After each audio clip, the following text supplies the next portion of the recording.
Hello everyone and welcome back. So we have some big news today. Creative Assembly have just done their massive stream on the endgame scenarios and a little bit of information regarding Archaon. So I figured I'd do another roundup because it was like about an hour and a half long. I know a lot of people don't have enough time to go through that amount of stuff, especially when there's a decent amount of umming and erring. So I'm going to try and have as many timestamps in the description below as per usual if you're looking for something specific. A quick note, by the way, that a lot of stuff which does have some values, Creative Assembly just kept going through them. I don't know, I guess it was kind of late and Josh was just not hovering over a lot of stuff. So we're going to have to wait until the proper embargoes to get a decent amount of detail there. But let's just jump right in. Don't worry, if there's cinematics, I will have them listed so you can avoid them if you so wish. Or I'll put all the cinematics at the end. It might be a better idea. Because that way, if you don't want spoilers for that. Because there are cinematics now. So we'll start off with the Archaon endgame scenario. So this is just like the Tide of Chaos, the Chaos Invasion.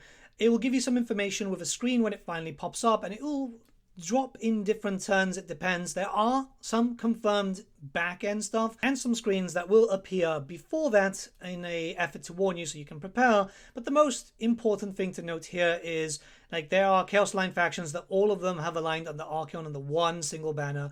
They'll be raising regions as they move through and they will not be occupied again until you defeat Archaon.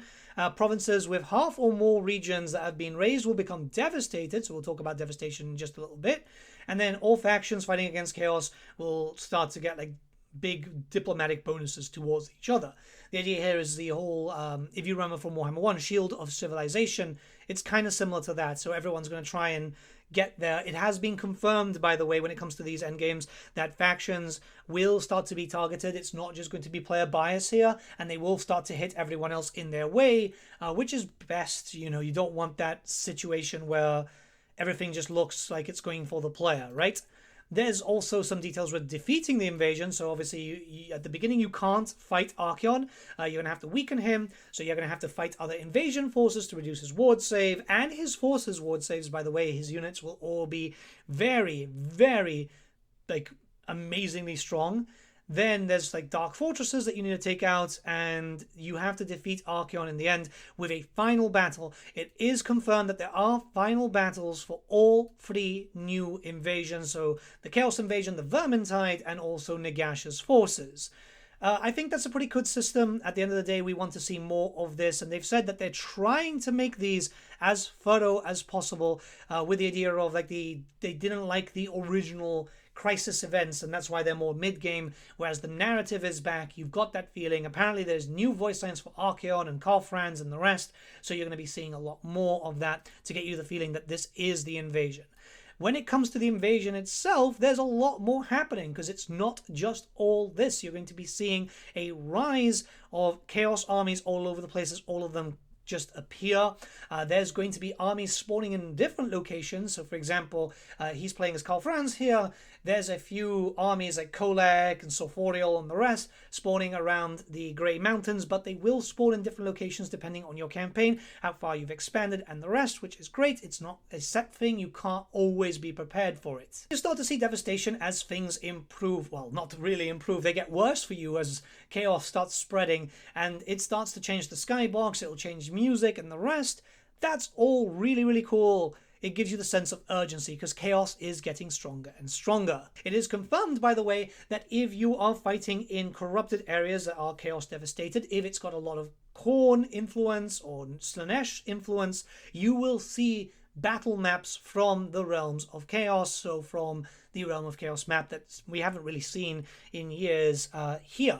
That's really, really cool because it's a bunch of maps that did look amazing thematically. There are a few panels. I'm going to try and get the footage on screen if I can because they were there for like split seconds. I don't know if Josh had like 7 Red Bulls before the stream because it kind of felt like it. Don't worry, bro. I feel you. I do the same, but yeah, not good when you're trying to get information out. So we can see on screen right now the ever-chosen trait, which is freaking terrifying. They've got no ward save limit and everything's basically at 100%. This is because they've just spawned in and you have to whittle down the enemy forces. So get rid of Sigvald, get rid of the other ones that are popping around just in case to actually weaken Archaon. It's kind of cool. I like that system that you have to try and weaken the enemy as much as you can, or else you're going to get stuck in a massive problem with, well, not being able to kill him. even then, like, high ward saves can be terrifying. We've all done those stat bonuses and we've all done stat stacking before. When it's coming from an enemy which is basically unkillable, that could be a bit of an issue. So you have to really plan ahead. Or panic like me. I mean, remember, this is just at turn 20, so obviously it looks a lot more scarier. If you're playing a long-form campaign, you've got it to trigger, like, turn 80 and stuff, you're going to have doom stacks. You're going to be able to start dealing with the other enemy armies quite well, depending on your chosen playstyle, of course. As Archaon has confederated all the lords, yeah, he's going to be at war with everyone. So this means that you're going to be able to get a few decent amount of allies just to kind of build yourself up. Once again, yes, diplomacy isn't the best when it comes to Warhammer 3 or Warhammer in general, but during the Shield of Civilization, basically that means that less factions are going to fight amongst each other. It's more of the typical everyone needs to gang up on the Chaos Lords because they're going to be spawning everywhere, and it has been confirmed that they're going to be spawning throughout the world. It's not going to be centralized against the player. You can hover over just to see the invasion progress because that tab can be hidden away. It says how much of the world has been destroyed, so like 155 regions there. It means just a lot is going on. That's wild.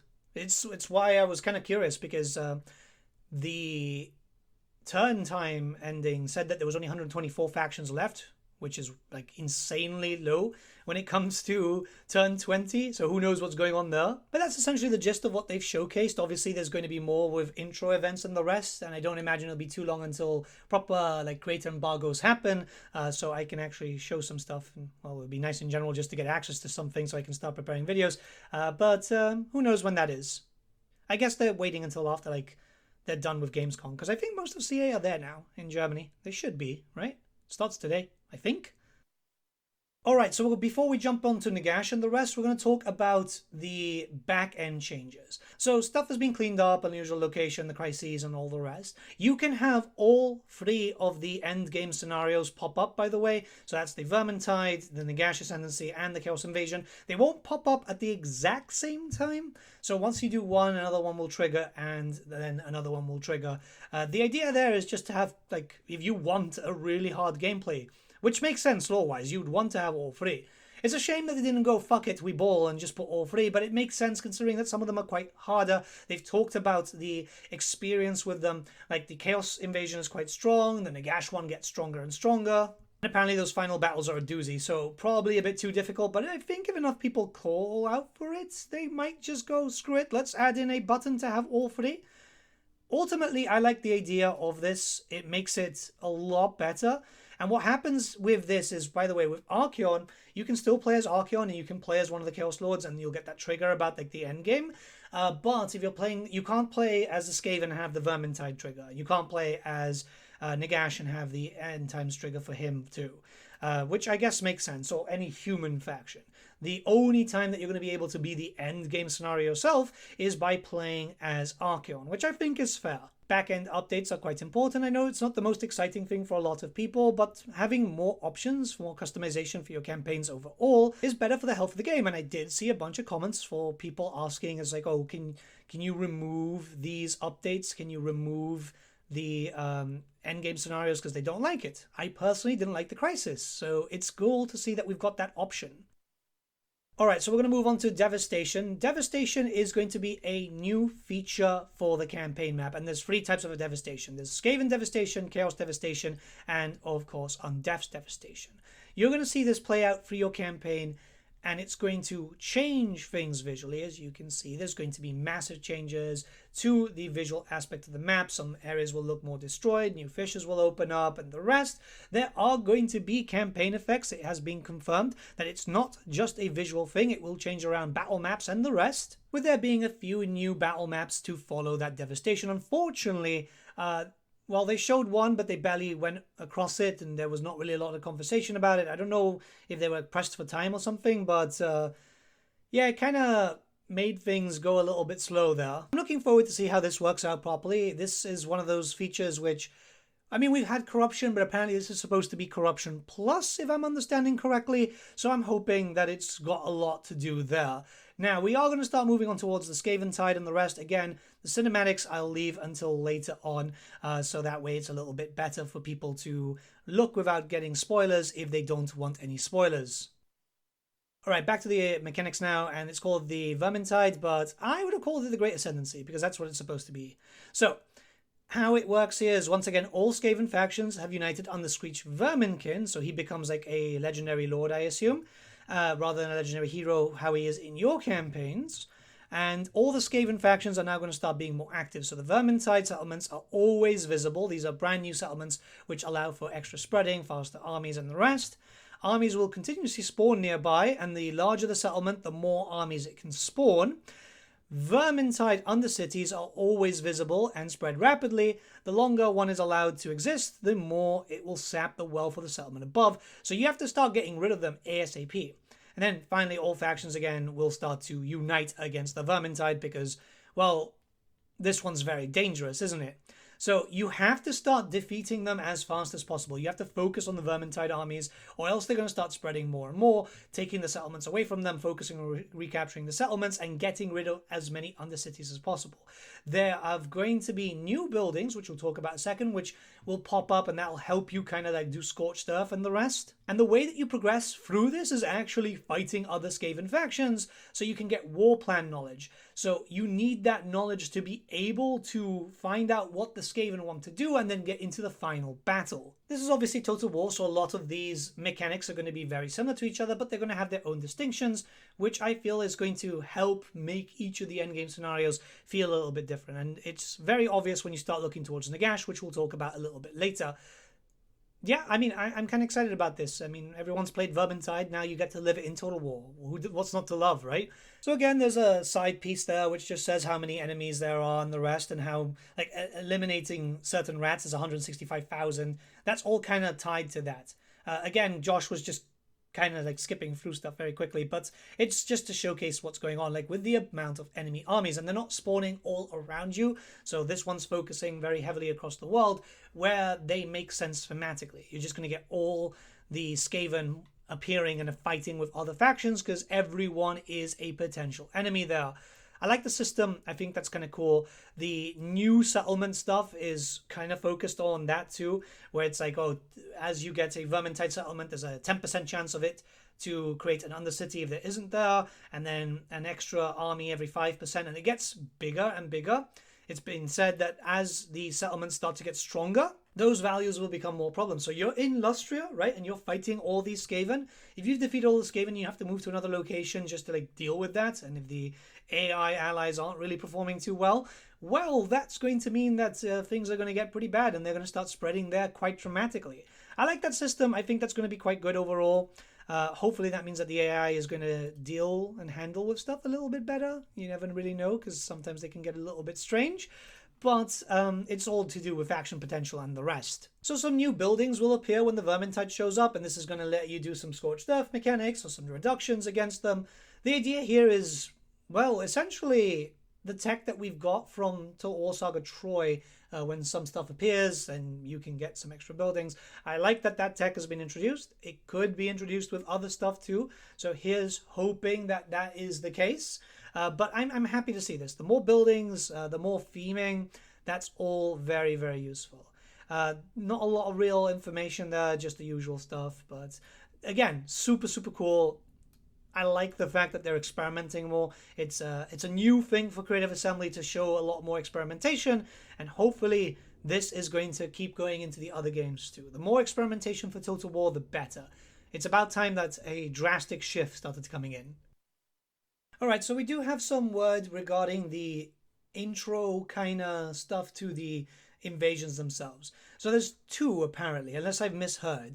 But we're not getting all of them. They're going to showcase those later down the line. So here for Nagash, right before Nagash comes in, Nagash disappears, all the Mortocks are removed, and the books of Nagash that are not in human control are removed from the campaign map because that focuses around him.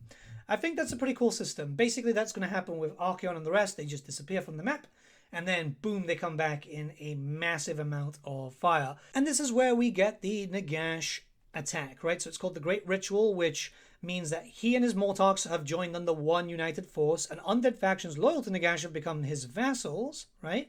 Provinces which are half or more controlled by Nagash will be devastated, leading to, undeath devastation. Nagash's armies are empowered during the endgame. The strength of their bonuses is tied to the number of active Mortarch's armies and devastated provinces, so that's kind of scary. And then all factions fighting against Nagash's legion will receive diplomatic bonuses so they can join up, right? Now, defeating the invasion, this is where things get a little bit stranger, right? So the Black Pyramid of Nagash travels towards Nagash's Czar each turn in preparation for the Great Ritual of Nagash. Once it arrives, the Great Ritual will begin and a final battle will be unlocked. It is also confirmed there that after a few turns, if you don't do the battle, some areas can just be completely devastated and destroyed and the rest, right? Once the Great Ritual begins, Nagash's power level cannot be changed, so he does have a power level. You can weaken him down before that just to make him just a lot weaker. It's crucial to reduce his power level as much as possible. There's a few typos because obviously this is all work in progress before the final battle. While the Great Ritual is on the way, provinces will be claimed by Nagash each turn. Every active Mortarch will increase the number of provinces claimed, and the Black Pyramid of Nagash and Nagash's Czar cannot be attacked during the end game. So apparently this is around 20 turns that's going to take for the Black Pyramid to get up there, which I think is a pretty interesting take on how that's going to work. You do have to basically put into a lot of risk and just focus up making your armies. By the way, all these final battles are considered like quest battles, which does mean that you'll be able to actually teleport to it directly if you've got a very specifically strong army that you rather use. So if you've got like a really powerful Doom stack, there you go. You should be able to deal with that a little bit better. So similar vein, the power level for Nagash, I was about to say Archaon again, is tied to like his armies and stuff. It tells you how long it takes for the pyramid to arrive at Nagash's Czar, and basically everything that's active. There is a lot going on. And the power level total is quite high, with the power of the host of Nagash being like, what, 4? I don't know Roman numerals at this point. It's been a long day. But, yeah, you're going to have to get into combat. The good thing is there's Mortarchs everywhere. The bad thing is there's Mortarchs everywhere. So you might be able to take out, say, for example, Archaon if you're playing Etc., but then you're going to suffer to get rid of Khalida or the rest. Again, depending on your turns, you're going to have to rely on the AI there. The good thing is that some of them are quite close by. Obviously, Manfred, you've got access to Lufa Harken down there in Lustria if you want to move all the way there.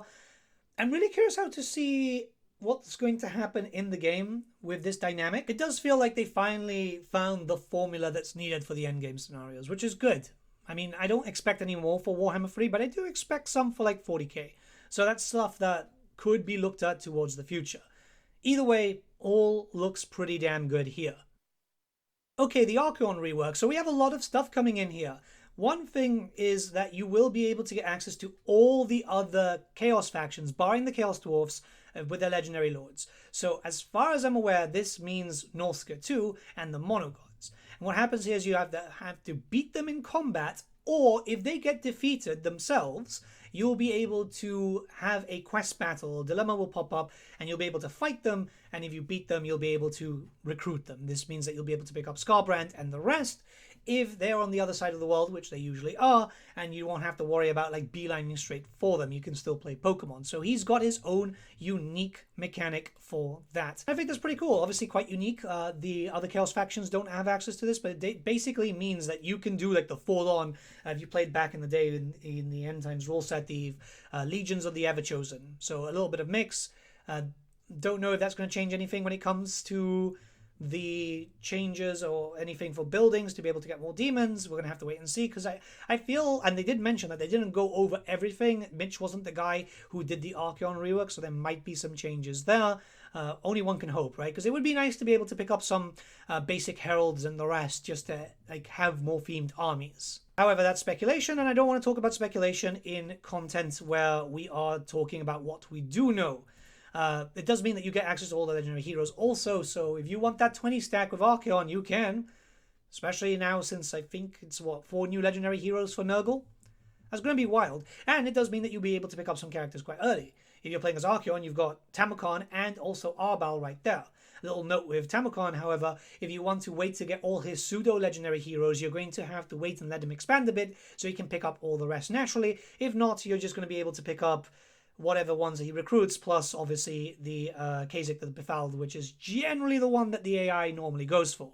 It's cool to see all the armies up and running. It basically just means that you get that power play. It's nice. I think Josh was picking up basically everyone that you could. So Be'lakor, Kairos, Skarbrand.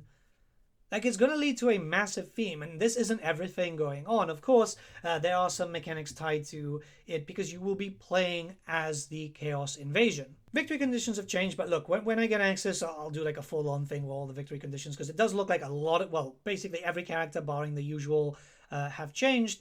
So with Archaon, it's the usual of, you know, maintaining a certain amount of troops, getting some Dark Fortresses up, getting some Confederations up, and of course, picking up all the special Chaos gifts, because it's part of his Tide lore. And yeah, it makes kind of a lot of sense there. I mean, the more that we get to see of stuff like that, the better it works. There are some rewards, of course, the usual increases the capacity of the Swords of Chaos by 2, which is kind of cool. I like that. Like, everything that they've showcased so far when it came to victory conditions starts to really present a lot of fun changes. It means that you're going to have more themed and better bonuses if you're one of those people like myself who likes to play every single character possible. I mean, barring the Wood Elves, unless they fix up the Wood Elves. Please, at some point, some Wood Elf fixes would be lovely. So if you're playing as Archaon, you have the chance to be the end game scenario, which is pretty damn cool. And that happens after doing your short victory conditions, where you can choose to keep your campaign the same, or you can become the Lord of the End Times, meaning that you will no longer be able to build up new Dark Fortresses or take new locations. In fact, you can only raise them.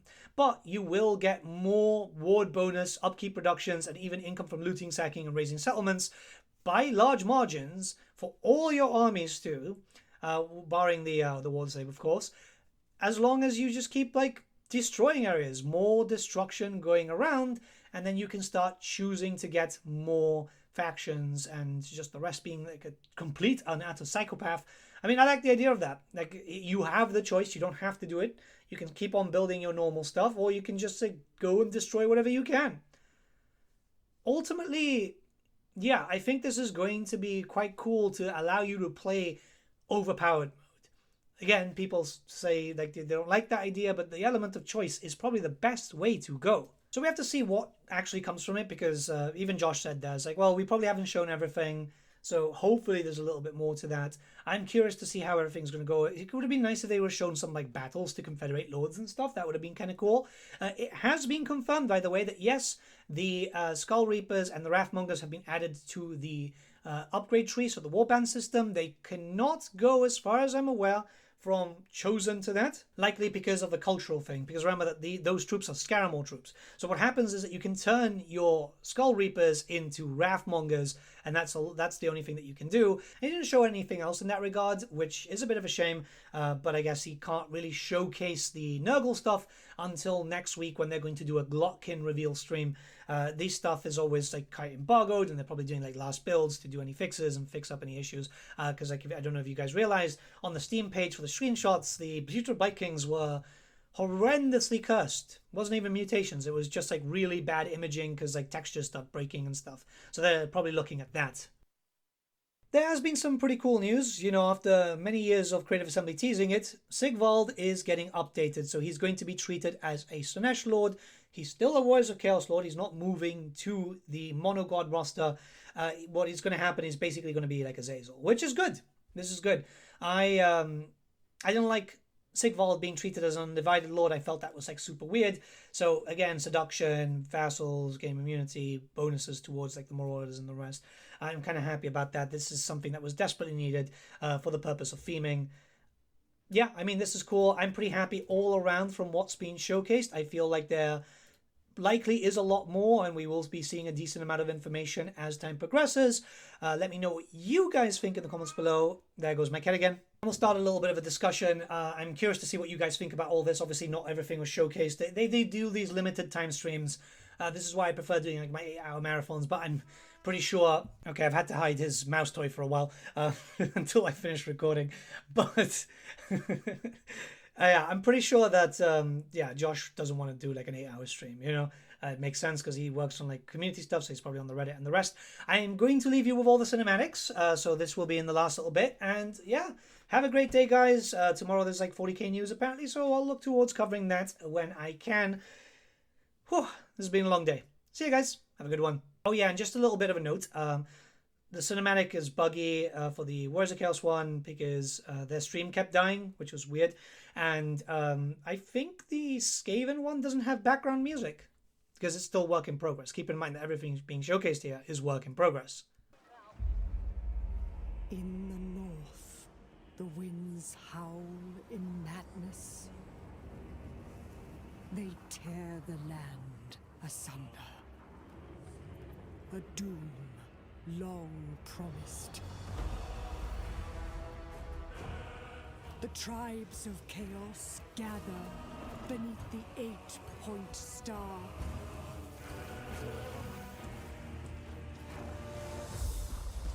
At their head rides the ever-chosen. War comes. These are the end times.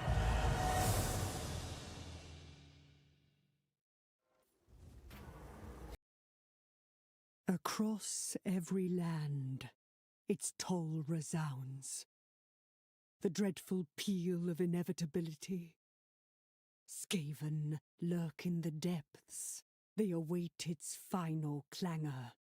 13 times, 13 moons, the Horned One has waited. For the Vermintide to coalesce and drown the surface in ruin. So goes the death knell. For the end of the world. Doom. Doom. Doom. There we go. Those are... The sands of Nehekara shudder.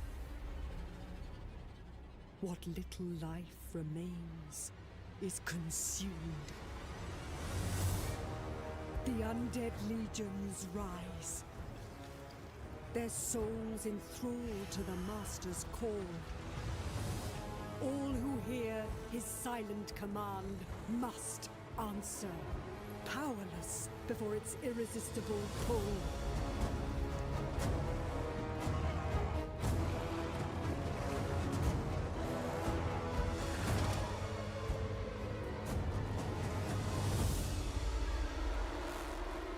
Nagash, supreme lord of undeath, has returned. In death, all shall serve.